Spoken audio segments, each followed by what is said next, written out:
Hello, I'm RetroJules and welcome to my garage. This is my AMX ELC bis, bit of a mouthful, Tier 5 French light tank. The tiny little pocket rocket with a mighty gun which demands very manic, relentless gameplay. So this tiny little tank carries a 90mm cannon at Tier 5. It's got a fantastic penetration of 170, the highest by far, and almost double the Chaffee and the Leopard at the same tier. It does a fantastic damage of 240 per shot, the highest by far, more than double all the other Tier 5 light tanks. It's got a reload of approximately 12 seconds, one of the highest at that tier, and it will be because it's a 90mm cannon. It's got an accuracy of 0.38, it's not the worst, and that's accurate enough to snipe from distance. And it's got an aim time, a long aim time, of 2.9 seconds, the longest by nearly a second. Now, this gun, just to put this into sort of perspective for you, this gun has 10mm more penetration than the Tier 7 American T20 medium and does the same damage. And it's a light tank at Tier 5. So effectively, this light tank has got the T20's cannon with a bit more penetration. Now, the turret traverse, this is something that the stats don't tell you. It doesn't have a fully rotating turret. The turret will only turn 30 degrees, 15 degrees to the left and 15 degrees to the right. You've got this 30-degree cone of movement in front of you, which is very, very limited. Also, being a French light tank, it's got very poor depression and elevation. It's got 13 degrees of elevation, but only 5 degrees of depression. By far the worst and very limited. Speed-wise, it's a powerful tank.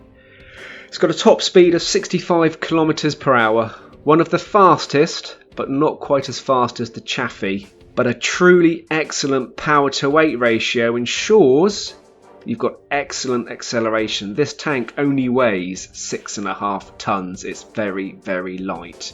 And yeah, it's a light tank, so it's made of tin foil. Very, very thin tin foil. In fact, it's probably paper. But with its mid-range hull traverse of 38 degrees per second, it's got a very, very wide turning circle at speed, and it is dreadful to manoeuvre.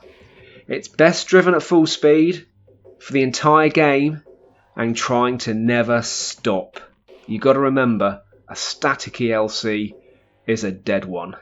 I tend to keep the hull lock off while I'm moving and auto-aiming, but I then switch it back on if I need to park up behind a rock or a building, as if you keep the hull lock off, then the tank will automatically turn to the centre of the screen, and it makes it very, very difficult for trying to position the tank in a key position.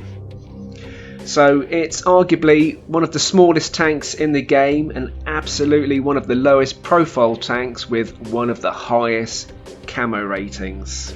And being such a low profile, it is very, very hard to hit on the move. It's a light tank, but it has got a dreadful view range of only 360 meters. That's 20 to 30 meters less than the other Tier 5 lights, and an awful radio range of only 360 meters, half that of the other lights. So you've got to keep on the move, but you really don't want to stray too far from your team because you're going to be out of contact. This is one of the few scouts that has the ability to streak across the map, spot the entire enemy team, and return safely, if you're lucky, to your team. But it's risky, and it needs to be the right map to do it. Now, the strengths of this tank. It's fast, it's very hard to hit, it's got an excellent camo rating, and it's got an excellent shell penetration, which is even better with gold ammunition, but I'm not quite sure how you could make a game pay if you were to use that at tier 5. Now the weaknesses of this tank, it's that limited turret traverse, poor manoeuvrability at low speed, and that poor gun depression and not great elevation. So if you consider this tank, it's got a 30-degree cone of angle of turret traverse, it's got a really derpy gun, it sounds a little bit like a tank destroyer. This actual prototype in real life was actually designed as a tank destroyer, a lightweight tank destroyer which could be airlifted into battle and stood a chance against heavily armoured tanks. But Wargaming, to make this tank suit the game, have actually changed its designation to a light tank. This gives you two ways to equip and play this tank. You could equip it with vents, camo net, binos, and play it as a highly relocatable tank destroyer with excellent camouflage and an accurate enough gun to do it. Or, far more fun, but sometimes resulting in a very short game, you could be an extremely active scout equipped with optics, vertical stabilizers and a gun rammer. You could stay on the move, scout, flank and bosh the enemy until they can take no more. So the equipment I've got on this tank is optics, vents and a gun rammer, and I've recently changed that. I did have on it optics, vents and binoculars. You can use this tank to passively scout, but I found that once I parked up and put binoculars on, if I then get spotted because of that poor view range, because of the tank's lack of manoeuvrability from the off, then I got killed very, very quickly. So now I only keep this tank in a static position if I've retreated to the back of the map. My personal view of this tank, I absolutely love this tank.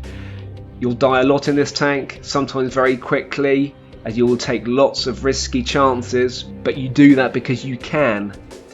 It demands a manic, unrelenting gameplay style that will leave you truly breathless at the end of the game if you make it that far, but withdraw to the back of the battlefield, use bushes and snipe, and stay under cover, keep the enemy spotted, and remember, you will be closer than usual because of your limited view range on this tank, and then you can charge in, park up behind a big heavy and stick a shell in its engine, or get very, very close and unleash a shell on the move at almost point blank range and then leg it. Or go and find Artie and one-shot them. It's going to make you laugh every time.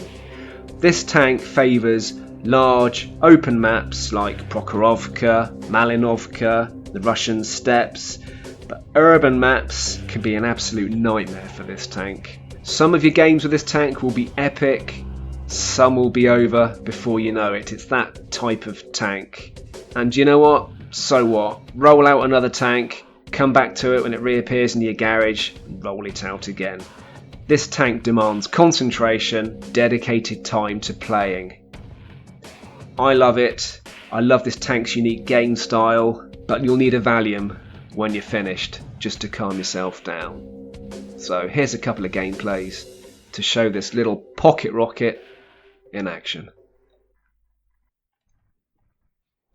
We're on the Great Wall of China. It's a nice split of 4, 5s and 6s. We're mid-tier, we're only 1 tier down, so that's really going to help us as a light tank.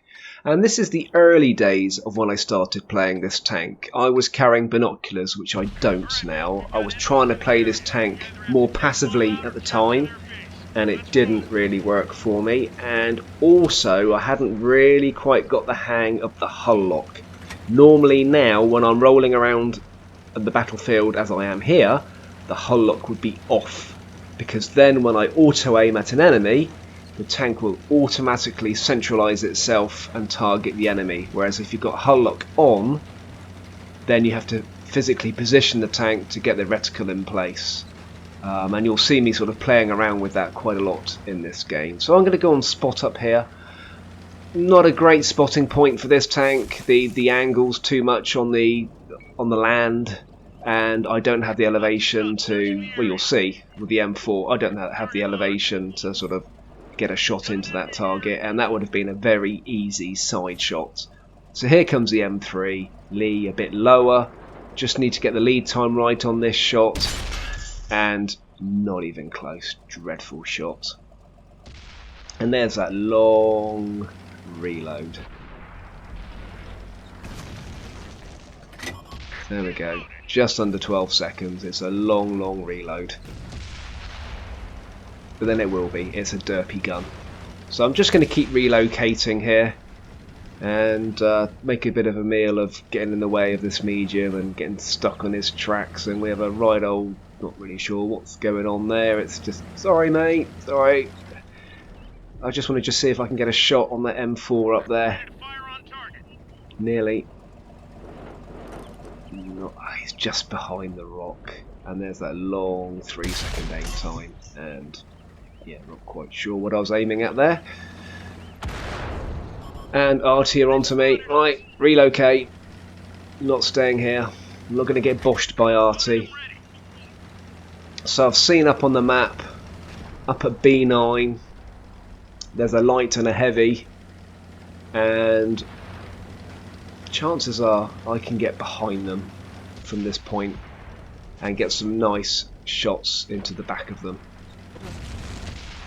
Oh, and somebody knows I'm up here. There are shots coming across, so just do a little pause and off we go. Right, so who have we got round the corner?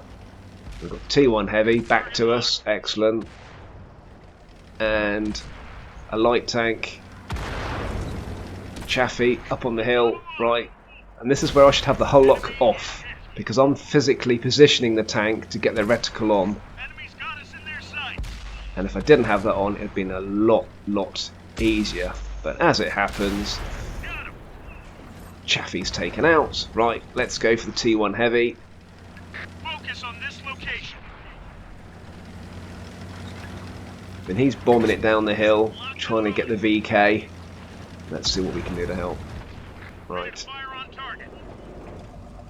Long aim time, but it'll be worth it. Right, that's nearly half the T1 heavy's health gone.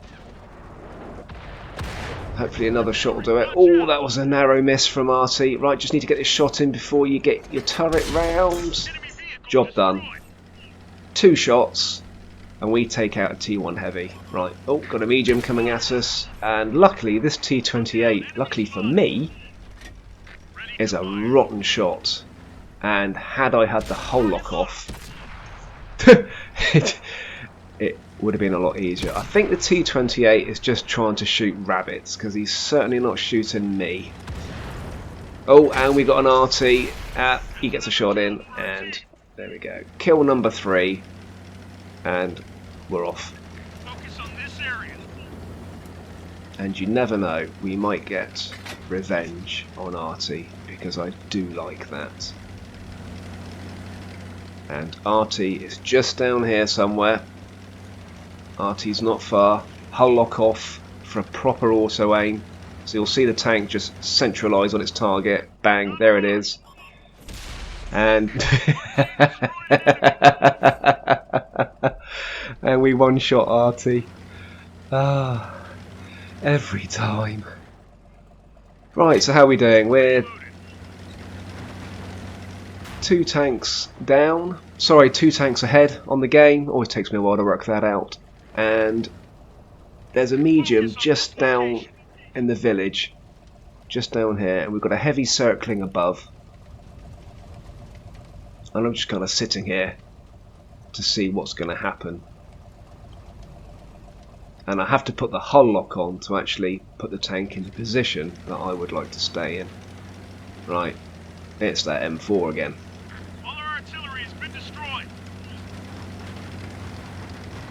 So playing it cautious, just going to go the other side of here. See, I don't really have the manoeuvrability when I'm slow. So a little peek around the corner, and oh yeah, looking this way. We'll let the heavy go in and sneak behind. And job done, nicely done. Thank you. Right, one tank left. One TD.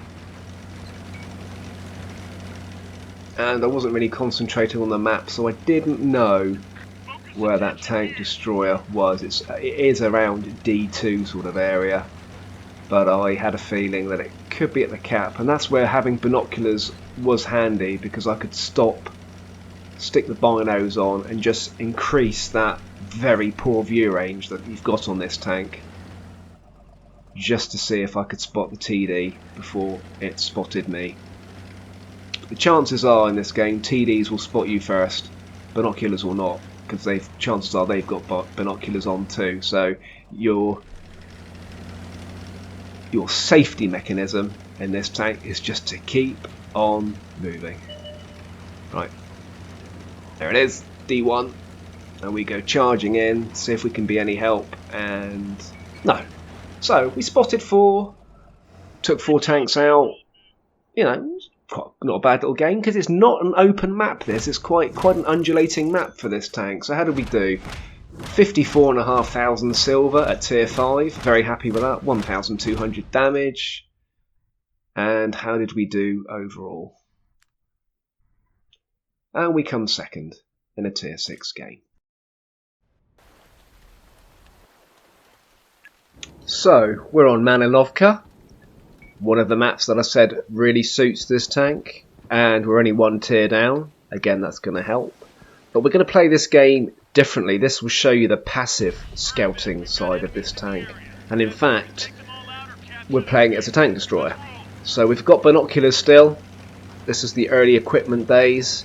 And I'm going to go to my favourite bush at around sort of D7, D8. And sit in the bush and do some spotting. And it seems like my team aren't happy for me to do that. I'm not quite sure why, but I get told to stop and pull back. Maybe they think I'm going all the way, which I'm certainly not. I don't suicide in this tank. I'm just going to find a nice bush, and I can sit here and nobody will spot me. And I have to think to myself now that I run this tank without binoculars, would this game have been as effective? I don't know if I'd have spotted those tanks without the binos. But here we are, with binos on, and that's exactly how we're going to play it. The Chaffee's coming in, so I back up because I know I'm going to get spotted. Just pull back, get ready for a shot.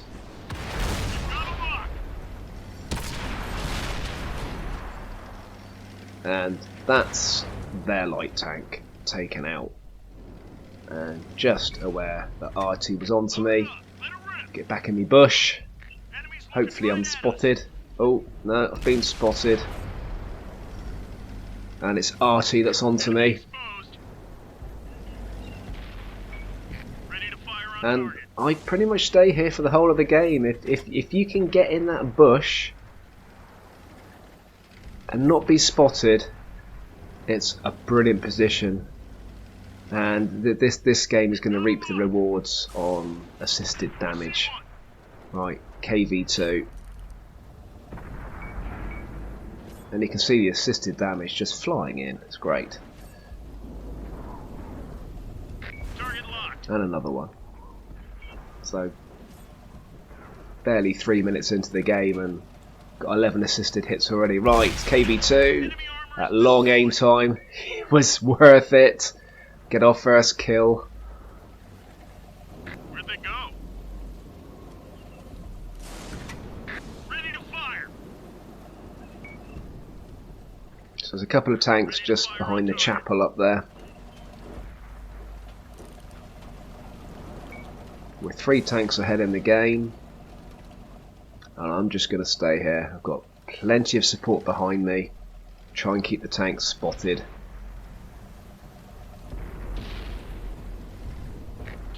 So whereas the first game on the Wall of China kind of showed you a really active, boshing, taking out tanks game, this is much more passive, much more tank destroyer mode. And ooh, RT, that long aim. Come on. Wouldn't it be worth it? Can I one-shot you? Here we go. Oh, nearly. And oh, 16 away from one-shotting RC. What a shame. Well, I haven't got a shot on the OE. So time to move in because we are annihilating the enemy. And I nearly get caught out here. I think, right, there's a medium there. I'm going to go around the back of the OI, and oh no, I'm not, because there's two more heavies there too. So quickly skedaddle and auto aim the OI in the side, and don't even fully aim. Close enough. Finish the OE. And we've got two heavies left. And I'm just going to stay here.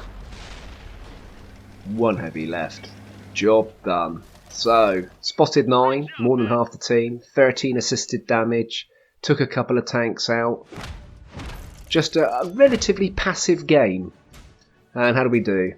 Just under 32,000 silver. 1,000 assisted damage. Not 500 damage. Yeah, we didn't do an awful lot. We just took a couple of tanks out with nearly one hit each. And there we go. We're 4th overall in a tier 6 game.